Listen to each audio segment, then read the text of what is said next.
Prontinho. Tá joia. Bom dia, pessoal. Desculpa o atraso aí com as questões técnicas. Primeiramente, eu queria me apresentar. Eu sou a Caroline, sou bioquímica do EMEPAR, né, que é o Centro de Hematologia e Hemoterapia do Paraná. Gostaria de agradecer também o convite da doutora Denise. É uma honra estar aqui, assim, fico muito lisonjeada. Espero corresponder à expectativa.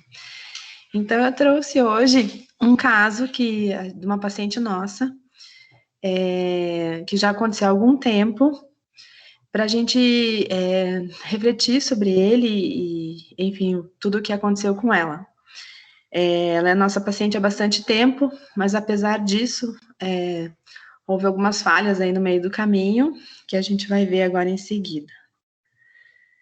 Então, vamos lá.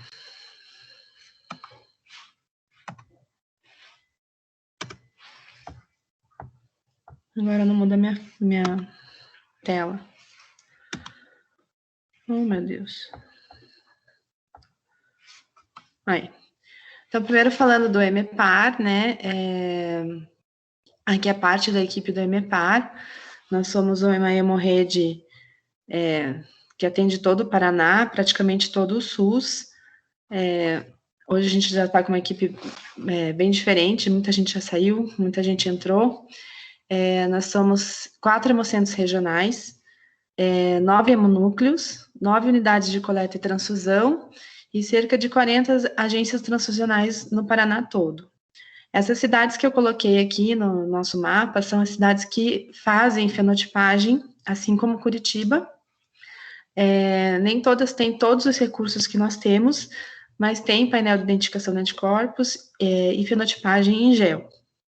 A gente coleta por mês cerca de 10 mil bolsas na hemorrede de sangue total e mais cerca de uma média de 2.800 bolsas em Curitiba.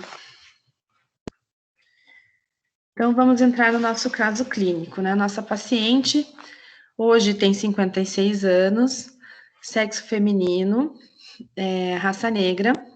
Ela teve doença falciforme diagnosticada aos 8 anos de idade, faz o acompanhamento na EMEPAR há muitos anos, com uso de hidroxiureia, com boa resposta. Conosco, ela, até pouco tempo atrás, nunca havia sido transfundida, ambulatorialmente, né? Como progressão da doença, né, ela teve um aumento progressivo de dores articulares e de joelho com o passar dos anos, que era uma queixa que estava sempre muito presente nos atendimentos dela. E devido a essas dores articulares, ela teve um primeiro internamento do que a gente tem informação, né? Acaba que hoje a gente tem prontuário eletrônico, né? Mas com o tempo essas informações foram se perdendo no prontuário físico. Em setembro de 2013, devido a essas dores articulares, mas não tem dados sobre informação de transfusão nessa internação. Acaba que ela tendo uma necrose por cabeça de fêmur e é internada por essas dores de quadril, apresenta febre, isso em fevereiro de 2014, e ela recebeu hemácias fenotipadas. Em outro serviço, né? O EMEPAR só tem serviço ambulatorial, nós não temos serviço hospitalar de internamento. E aí não se tem informação se nesse internamento ela recebeu hemácias fenotipadas ou não. Então, transcorreu bem. Em agosto de 2014, ela foi diagnosticada com hipotiroidismo, que só para a gente situar a paciente. Aí, em abril de 2015, as dores do quadril ali se intensificam, né? Ela tem muito constante nos atendimentos. E aí a paciente aguarda, então, entrou na fila lá para cirurgia ortopédica, que acaba ocorrendo em maio de 2016. Ela faz uma prótese de quadril, só que ela tem uma complicação trombótica no pós-operatório. A informação que se teve é que ela não foi realizada a profilaxia para esse procedimento cirúrgico, né? Não foi feita uma transfusão de troca com a intenção de diminuir a hemoglobina S dessa paciente, aumentar a hemoglobina A, para que ela passasse, assim, bem por esse procedimento. e ela acabou tendo essa complicação trombótica.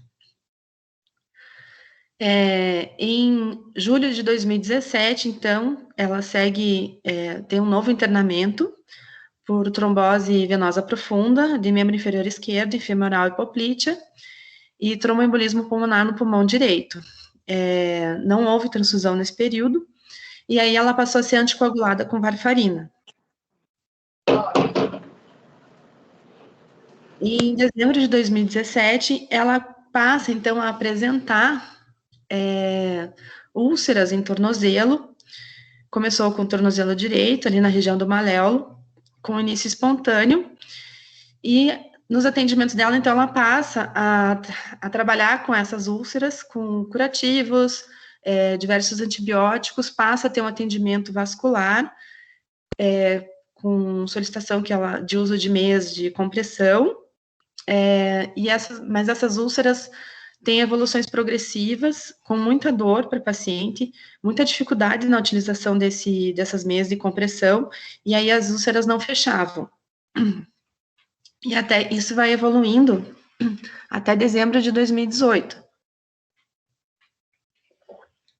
quando a equipe decide por uma transfusão de troca para melhorar o padrão de oxigenação e auxiliar a cicatrização dessas úlceras maleolares. Foi aí que a equipe da imunohematologia conheceu a paciente. Então, nessa época, até 2018, dezembro de 2018, a gente não conhecia a paciente, o fenótipo da paciente, a gente não conhecia a paciente. E aí, quando teve essa solicitação de transfusão de troca, veio a amostra dela para ser fenotipada e feita os testes transfusionais. Então, nós fenotipamos a paciente, ela é um O positivo, com fenótipo negativo, né, o jeito que a gente trabalha aqui é assim, R0 é rinho, né, negativo para ser grande é grande, QEL, KPA, Lewis A, Lutheran A, M, S grande, Duff A, Duff B negativo e Diego A negativo. Aí a pesquisa anticorpo regular dela deu positiva, e nós, então, partimos para o painel de identificação. Apresentada aqui, né? Então, ela teve uma reação mais fraca em Liscumbis e uma reação forte no painel enzimático.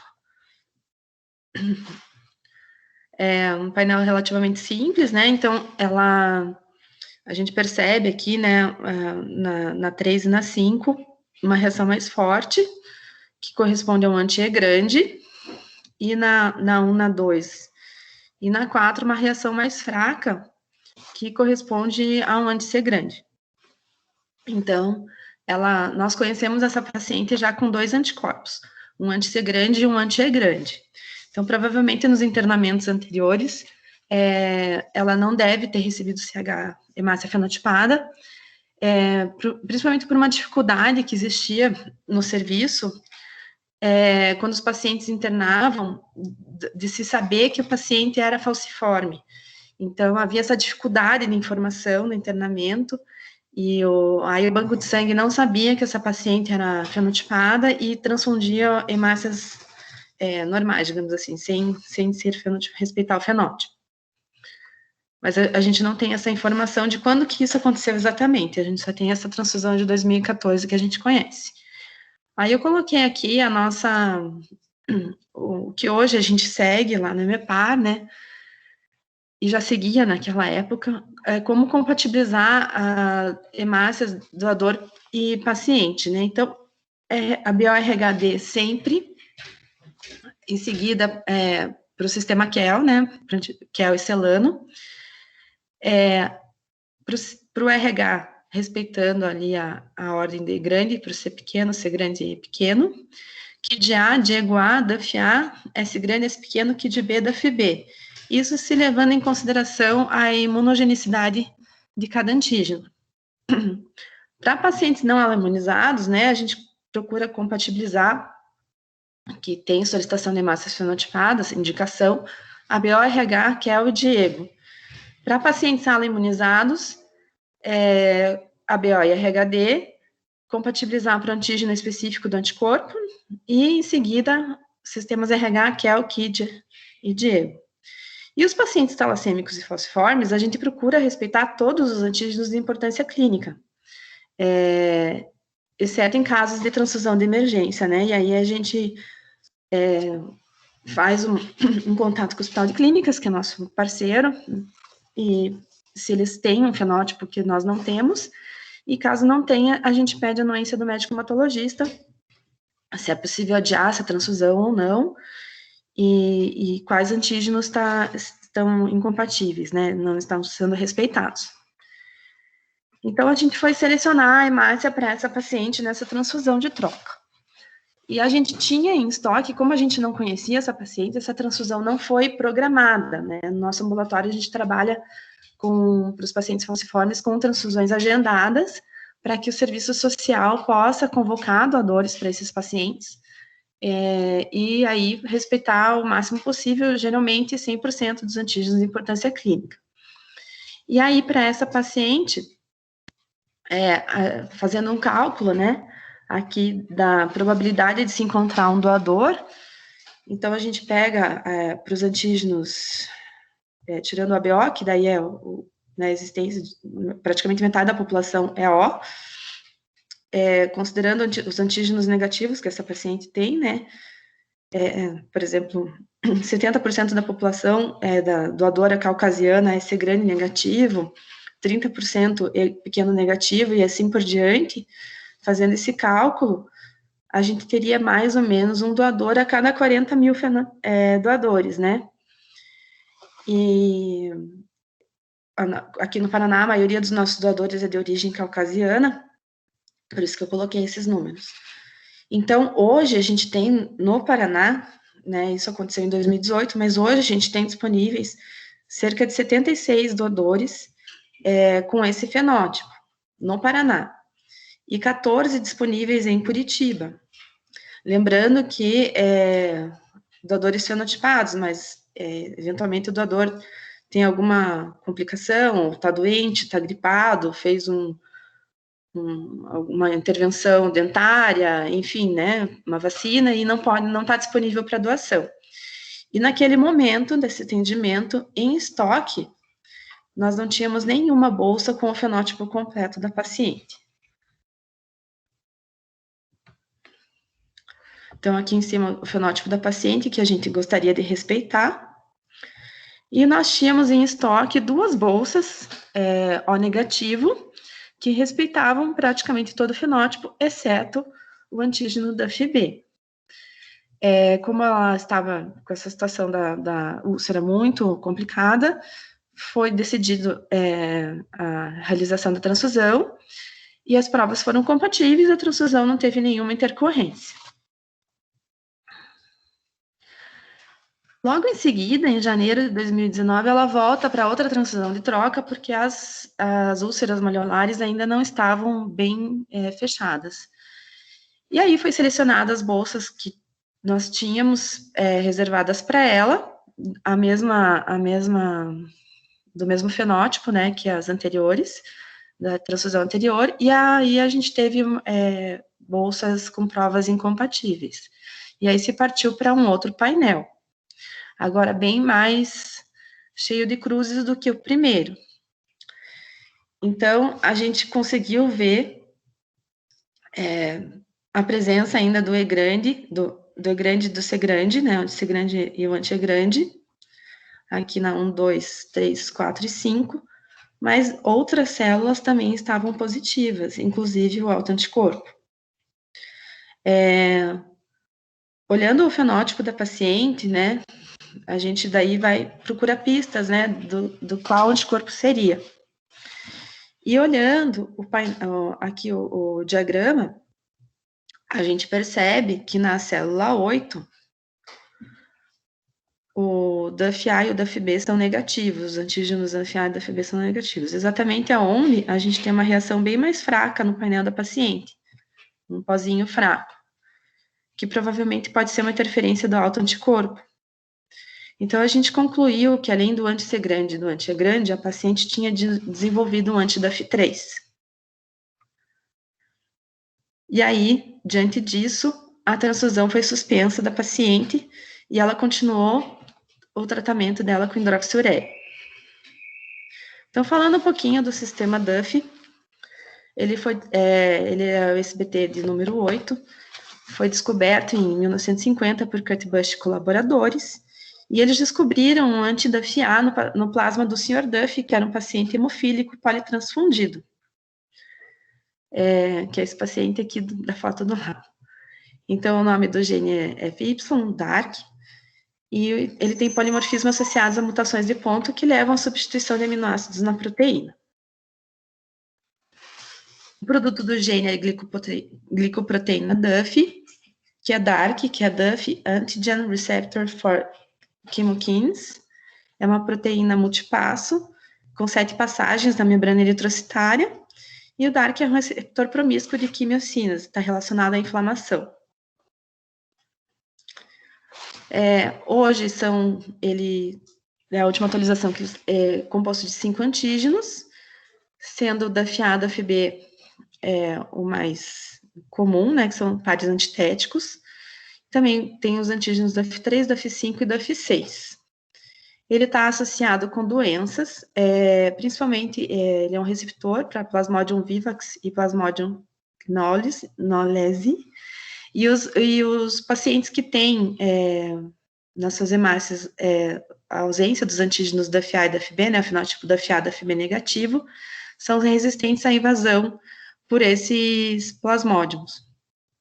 Então, ele está presente muito fortemente na população de origem negra, como um processo evolutivo de resistência à malária, né?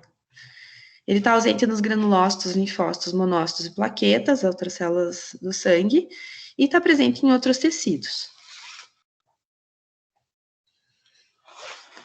Aqui colocando a presença, né, dos fenótipos do sistema Duff. Então, nos caucasianos, o principal fenótipo presente é o DAF-A, o DAF-B, metade dos caucasianos, sendo que o fenótipo nulo, né, DAF-A, DAF-B negativo, é muito raro. Já em negros, o DAF-A, DAF-B negativo está presente em cerca... Opa.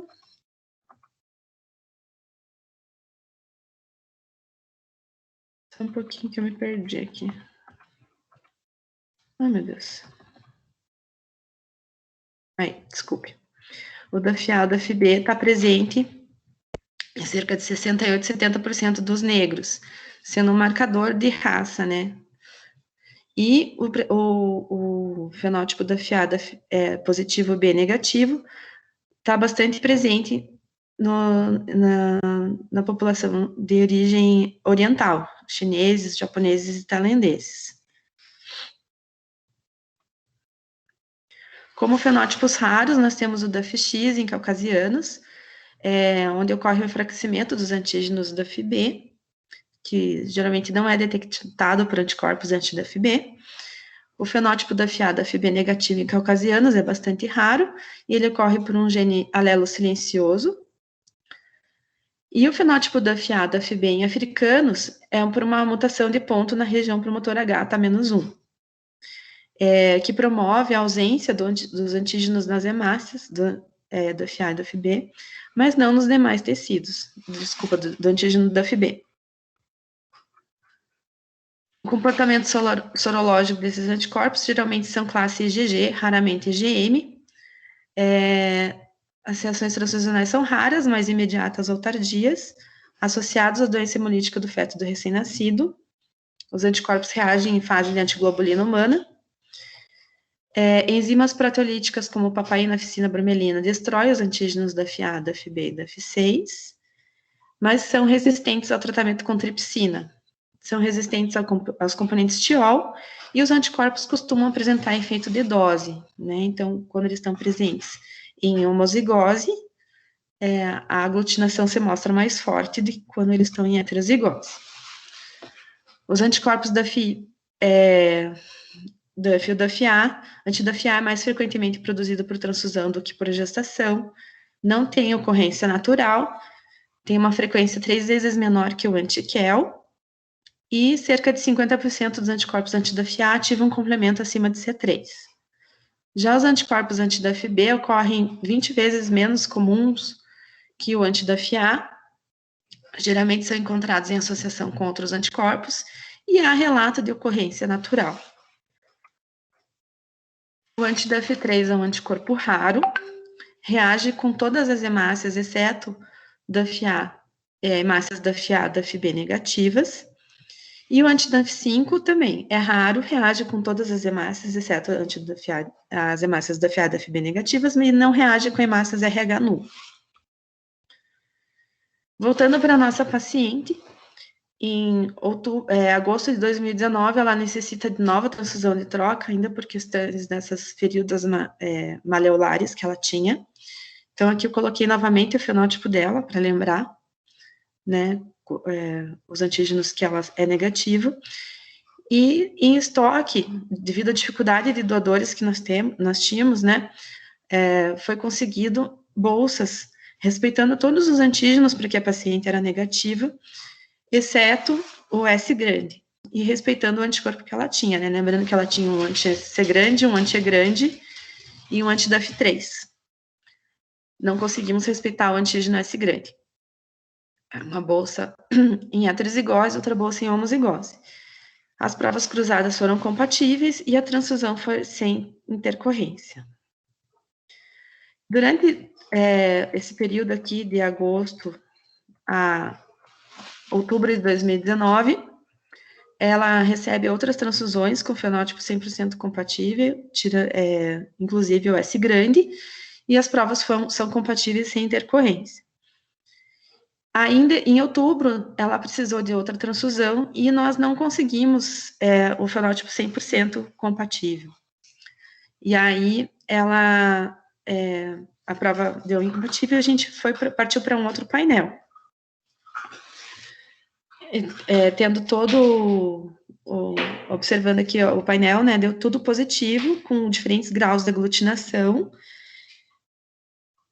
E observando aqui uma reação um pouco mais fraca. Quando vai para o enzimático. Essa paciente, diante desse painel aqui, eu esqueci de comentar que no outro painel também nós fizemos o eluato, tá? E houve, no eluato, aglutinação painel 4 cruzes em todas as células, né? Eluindo o alto anticorpo. Aqui também aconteceu a mesma coisa. Daí, diante desse painel aqui da dificuldade transfusional, a transfusão foi suspensa e a paciente continuou com o tratamento com hidroxiureia. A gente concluiu que provavelmente essa paciente havia também formado um anti-S grande. A gente enviou a amostra para o LAC da Biorádio para confirmação, porque a gente tinha poucas bolsas, hemácias DAF-A e DAF-B negativo para fazer um painel selecionado, e eles nos retornaram confirmando essa nossa suspeita. Aí, em março de 2020, essa paciente teve um internamento por 12 dias com edema de face sugestivo de cachumba. Ela recebeu bolsas respeitando o fenótipo 100% e conseguiu ter um bom incremento de hemoglobina.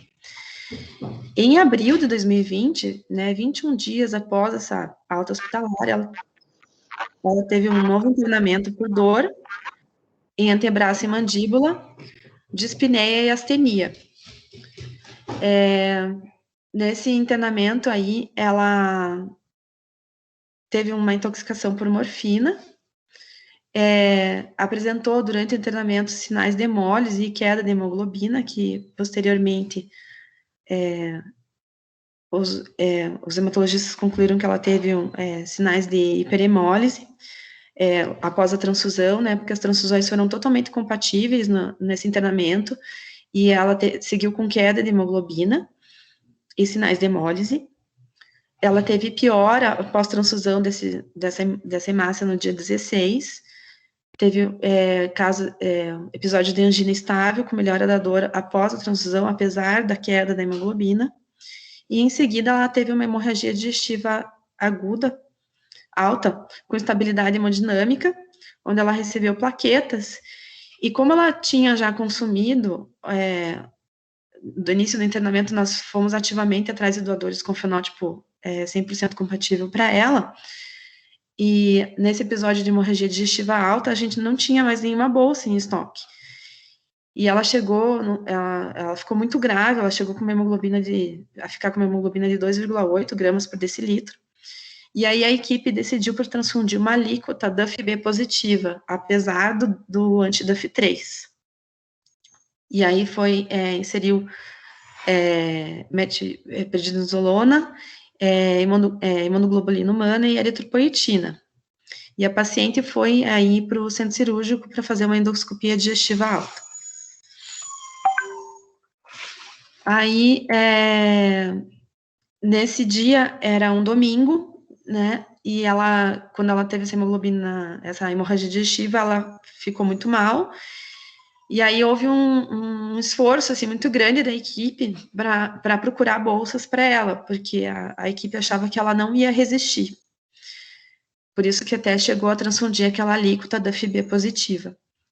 Então, a gente não, né, a Fernanda, nossa colega, saiu fenotipando todas as hemácias O negativo, C grande e grande negativos que a gente tinha em estoque, pro cartão MNS lá, né, para achar bolsas da FA, da FB e S grande negativos. E eu não lembro exatamente quantas bolsas ela fenotipou, acho que umas 30 bolsas, 40 por aí, e ela conseguiu uma bolsa com fenótipo compatível para os antígenos de importância clínica para atender essa paciente nessa emergência. E nesse dia aí a gente pediu ajuda dos colegas aí da hemorroide brasileira e a gente conseguiu, então, bolsas para ela no Hemoce e no Hemocentro do Espírito Santo. As bolsas vieram via Ministério da Saúde, né, no programa Sangue Raro, e aí conseguiu transfundir a paciente nos dias seguintes. Foi bastante ágil, assim, esse envio. E aí, com tudo isso, assim, a gente tira alguns aprendizados, né? Hoje a paciente está, como teve esses sinais de hiperemólise durante esse último internamento dela, a equipe decidiu por não tentar segurar ao máximo a transfusão. Ela estava com o uso de hidroxidureia diminuído por essa suspeita de que a hidroxidureia estava interferindo, né, nessas úlceras maleolares, mas aí a úlcera conseguiu fechar nesse último internamento, então ela voltou com a hidroxiureia e está sendo mantida assim. E aí a gente tira alguns aprendizados, apesar da gente sempre respeitar o máximo possível dos nossos pacientes falciformes e talassêmicos no nosso ambulatório, até um tempo atrás, a gente não conhecia fenotipicamente todos os nossos pacientes. Foi uma falha nossa.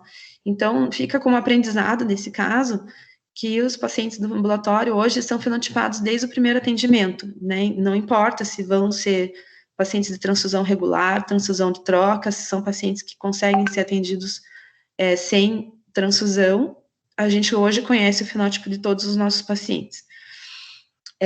Os pacientes altamente respondedores, como o caso dessa paciente, né, cada transfusão ela foi formando um anticorpo diferente. A gente procura selecionar sempre a hemácia mais próxima possível do fenótipo do paciente, mas tentar realmente segurar o máximo possível para transfundir 100% para os antígenos de importância clínica. E repetir a identificação de anticorpos a cada transfusão, que era uma coisa que não se realizava. Então, repensar esse protocolo da instituição.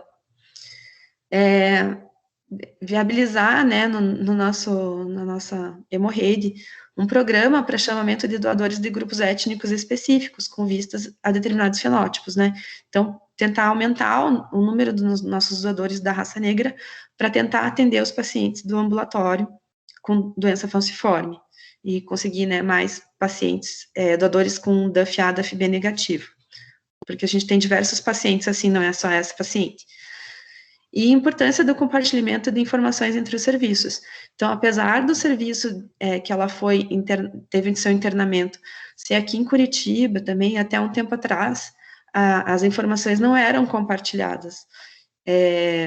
Então, às vezes, a paciente internava, não dizia que era falciforme, essa informação, ou até dizia, mas o médico não passava isso na guia de transfusão, e o banco de sangue não ficava sabendo que essa paciente era falciforme. Então, hoje a gente conseguiu, como o serviço passou a ser parte da nossa hemorrede, a gente conseguiu que o sistema informatizado seja o mesmo, então as informações são compartilhadas, tanto de transfusão, quando a transfusão é no internamento, quanto a transfusão é ambulatorialmente conosco, assim como a informação do fenótipo dos pacientes e a sua patologia. E também é questão de o paciente estar ciente da sua condição, né? E portar a informação. Então, a gente distribui, isso veio também de uns 3, 4 anos para cá, carteirinha para o paciente, com o seu fenótipo e pedindo para que qualquer internamento, qualquer situação, ele apresente essa carteirinha para o profissional de saúde poder entrar em contato conosco e a gente não deixar de atender esse paciente com a melhor massa possível para que ele não forme anticorpos. E essa ideia também fica, assim, tentando plantar uma sementinha para que isso a gente conseguisse, assim, numa hemorrede nacional, assim, essa informação. A gente já teve caso de paciente que veio de outros estados, e aí a gente precisa correr atrás do hemocentro para saber o que aconteceu com o paciente e tal.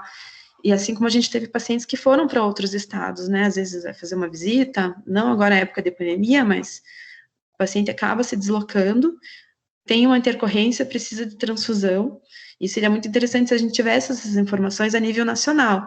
E foi uma sugestão que foi dada no encontro de doença falciforme, em 2019, para que a gente consiga essa informação num sistema nacional, como, por exemplo, hemoglobinopatias.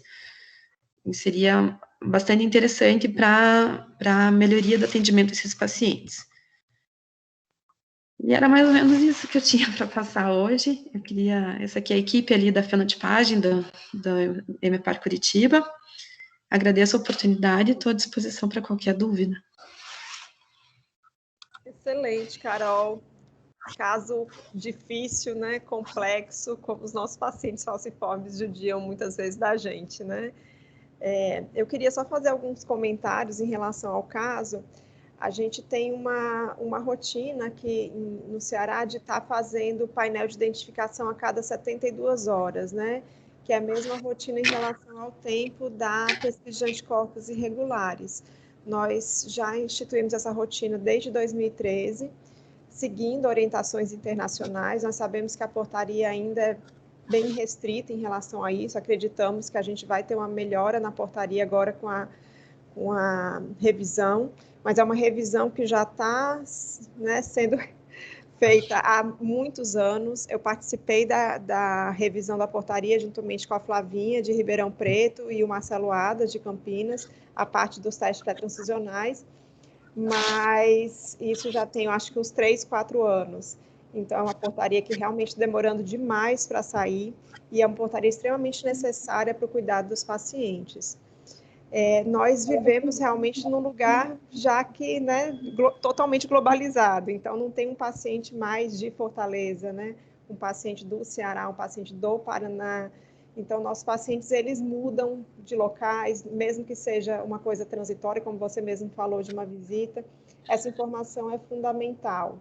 Hoje a gente tem uma rotina que, na verdade, dá um relatório para os pacientes, um relatório que tem a fenotipagem, que tem um anticorpo, uma informação para o médico informando realmente, uma declaração informando que o paciente é imunizado.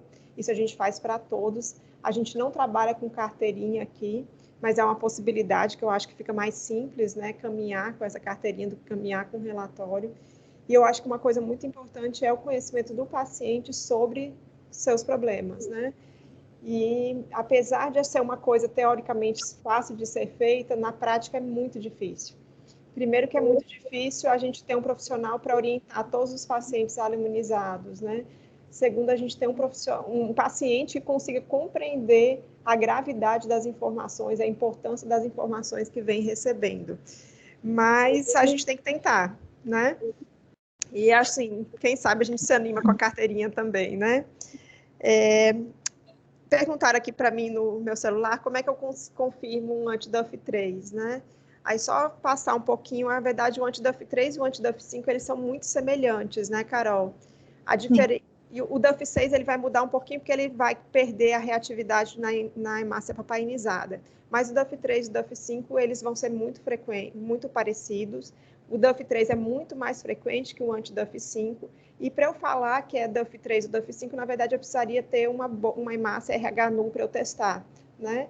Que aí o anticorpo anti-DUF5 não reagiria com um RH null e a DUF3 reagiria.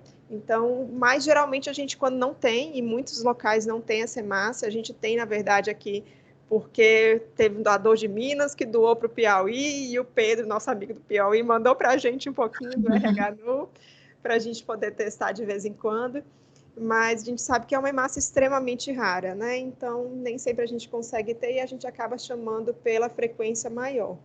E uma coisa que foi visto depois, eu queria pontuar, é a importância, a cronologia. Geralmente, o anti-DUF3, o anti-DUF5 vem depois do anti-DUF-A, né? Talvez ali naquele painel, a partir de adsorção e eluição, você poderia até tentar conseguir encontrar um anti-DUF-A. Então, é frequente o anti-DUF-A aparecer antes do anti-DUF3 e do anti-DUF5. Não vai mudar muito a conversa, né, Carol? A gente vai ter que respeitar mesmo. Mas é uma coisa que a gente vai lembrar que às vezes acontece e a gente gosta, né, de dar o nome para os anticorpos. E existe uma corrente no mundo que não acredita no halo anticorpo, anti-DUF3 e anti-DUF5 para o paciente falciforme. Eu não sei se já ouviram falar nessa teoria, que é um autoanticorpo, que não é um halo. Porque, na teoria, esse paciente apresenta esses antígenos em outros tecidos, assim como apresenta o DUF-B, né? Uma mutação da expressão do DUF-B na membrana eritrocitária, apresentando DUF-B nos outros tecidos. Então, ele vai apresentar outros antígenos de alta frequência. E existem algumas pessoas, alguns estudiosos, que acreditam que seja um autoanticorpo, um auto-anti-DUF3, um auto-anti-DUF5, pela expressão desses antígenos em outros tecidos. Mentes imunematológicas, né? Mas realmente tem uma lógica para o negócio. E eu queria só falar de um trabalho que eu vou ver se eu coloco aqui no chat, acho que vocês não têm acesso ao chat, né? Mas eu vou divulgar de novo esse trabalho do grupo francês. Eu acho que talvez o grupo que mais estude com cuidado o paciente falciforme é o grupo francês. Eles recebem muito paciente da África pela proximidade e acabam tendo umas rotinas bastante bacanas que eu acho que a gente poderia seguir. Ele tem um artigo publicado, acho que há uns 3, 4 anos, que fala sobre o risco de síndrome de hiperemólise e como conduzir, né? E ele divide os pacientes naqueles pacientes que receberam menos de 12 concentrados de hemácia e mais do que 12 concentrados de hemácia. O número mágico, que eu gosto muito dele, diga-se de passagem. Que ele fala que quando o paciente toma menos de 12 concentrados de hemácia, é muito difícil você dizer se aquele paciente é um respondedor ou não. E talvez seja um paciente que você tenha que ter mais cuidado para transfundir. E aquele paciente com mais de 12 concentrados de hemácias prévios, é um paciente que, se não formou anticorpo até aquele momento, muito dificilmente ele vai formar anticorpo depois. Então, essas dúvidas que a gente tem, será que eu respeito a fenotipagem estendida, será que eu não respeito? Talvez a primeira pergunta que a gente vai ter que fazer é, esse meu paciente já é politransfundido? Ele já recebeu mais de 12 concentrados de hemácia? Quer dizer, é um paciente que eu já imagino que ele não vai formar anticorpo, é um paciente que eu conheço pouco o sistema imune e pode ser que naquele momento aquele paciente possa ter a formação do anticorpo. E eu gosto desse número mesmo porque ele permite a gente ser um pouquinho mais pragmático nessa decisão. É muito difícil decidir atrasar uma transfusão, né, Carol, quando a gente tem um fenótipo assim difícil para respeitar. E eu gosto mesmo dessa ideia. É politransfundido, gente, não formou nenhum anticorpo até agora, vai com a literatura, faz RH e QEL, que é o que a literatura recomenda, né? Eu não preciso obrigatoriamente fazer estendida para esses pacientes. Mas esse paciente que eu não sei onde que vai o sistema imune, que pode ser que seja um bom respondedor como a sua paciente, né, Carol, que judiou de vocês, né, formando inúmeros anticorpos, é um paciente que talvez valha a pena a gente fazer um esforço maior, atrasar um tiquinho, se possível, essa transfusão. E aí eu digo sempre, se possível, porque lembrar que o ótimo é inimigo do bom. Eu gosto sempre de falar essa frase que eu aprendi aqui no Ceará com a minha chefe, doutora Luciana. o ótimo é inimigo do bom. Às vezes a gente quer um fenótipo estendido maravilhoso e o paciente vai a óbito por falta de transfusão. Então, a gente tem que ter sempre esse jogo de cintura, nada é 100% na vida, particularmente aqui no atendimento do paciente falciforme.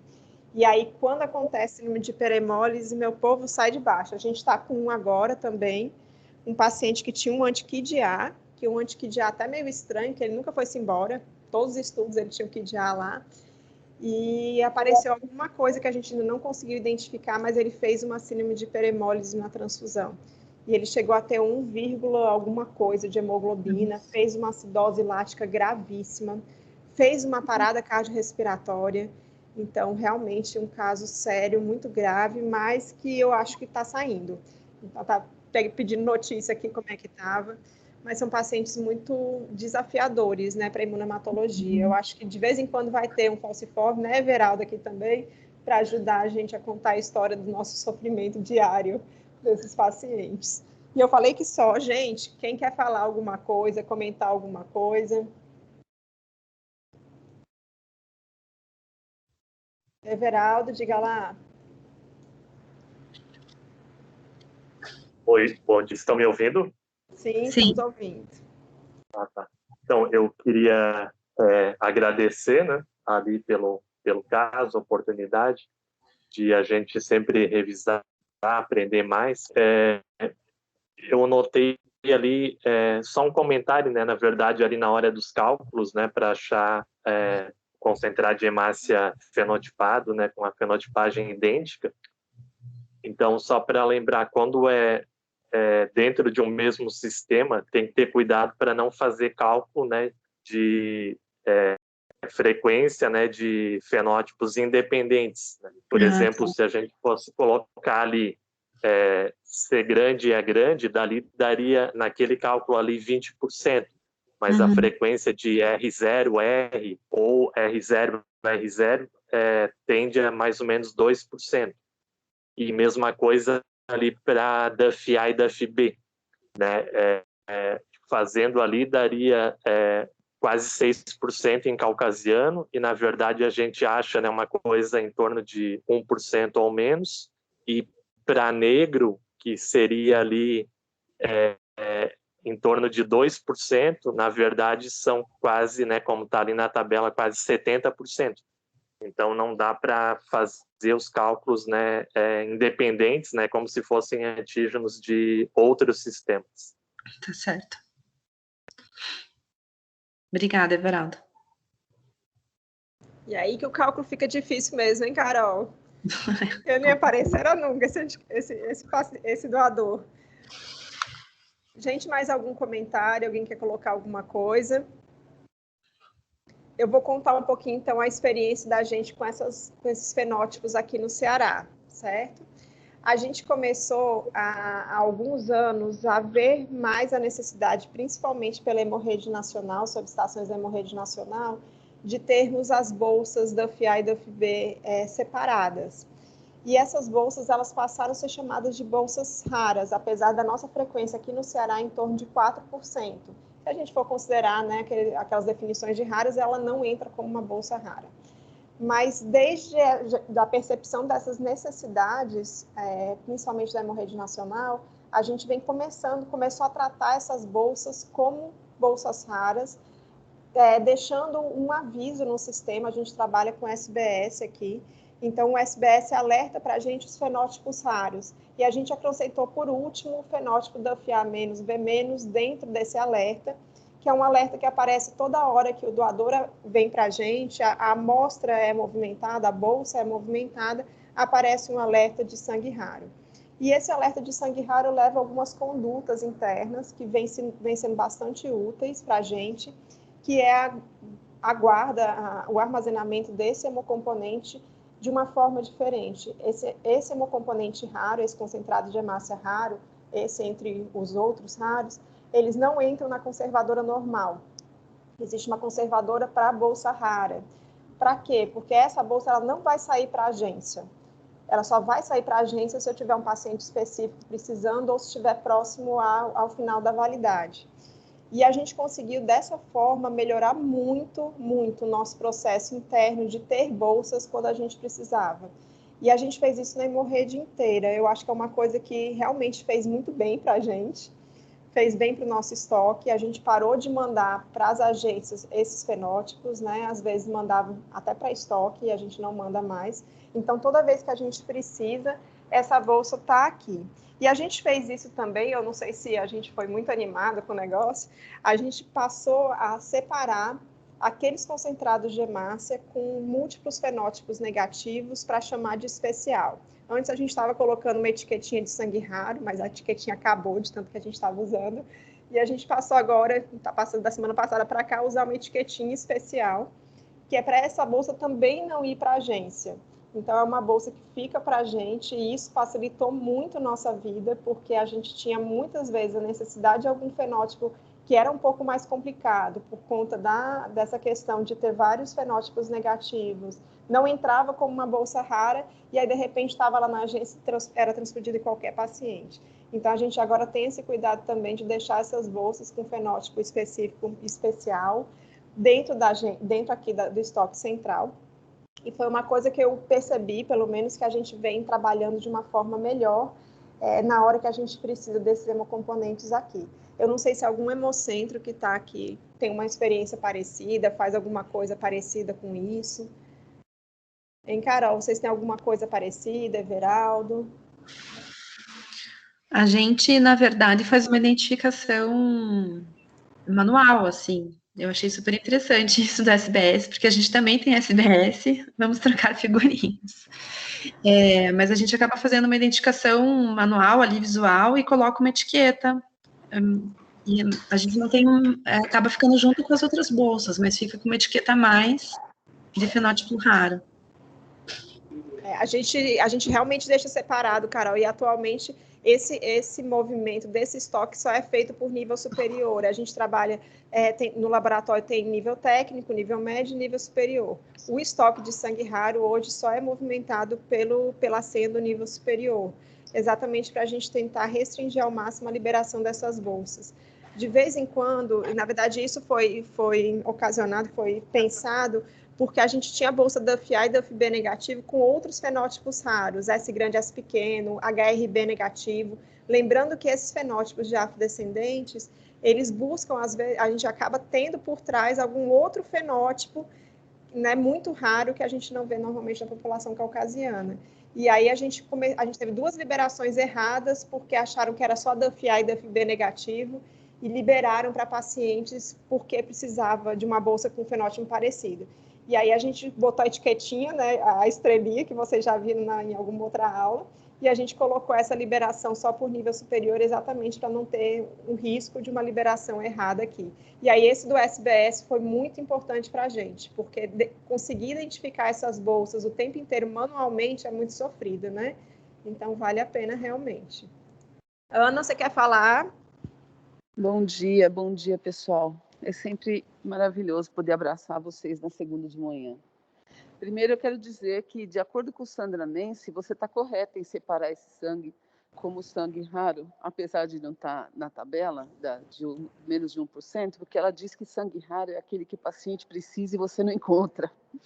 Numa das aulas dela, ela define sangue raro dessa maneira. E eu fico bem feliz, Denise, porque, engraçado, você me remeteu a 1989, quando eu comecei a trabalhar em banco de sangue, onde eu trabalhava a gente já separava sangues, entre aspas, especiais, para que não entrasse na zona de uso comum, né? E que a gente pudesse encontrar num determinado tempo. Olha quanto tempo, né, a gente leva e ainda vai levar para instituir isso como rotina. E olha a facilidade que é para você poder olhar para essa geladeira numa emergência e ter um sangue difícil de manejo, né? Parabéns pelo teu trabalho, como sempre. Parabéns também, Carol, pela sua aula, viu? Muito esclarecedora. Muito bom. Gente, eu coloquei no chat o link do artigo que eu citei, dos 12 concentrados de hemácia. É um artigo que vale muito a pena. Na verdade, ele vai para discussão com os residentes da Hemato que estão aqui assistindo a nossa aula, daqui provavelmente a 2 semanas. certo? Porque vale muito a pena mesmo para a gente poder conduzir esses pacientes de uma forma melhor e mais fácil, às vezes, até, né? Sem muito sofrimento, tá bom? Carol, eu queria agradecer de novo muito sua presença aqui, sua apresentação. Foi excelente, viu? Então, muito obrigada por aceitar o convite. E semana que vem a gente está de volta, tá bom? Muito obrigada a todos. Carol, quer falar mais alguma coisa? Eu que agradeço a oportunidade. Obrigada. Obrigada, gente. Boa semana a todos. Tchau, tchau. Depois eu mando a gravação.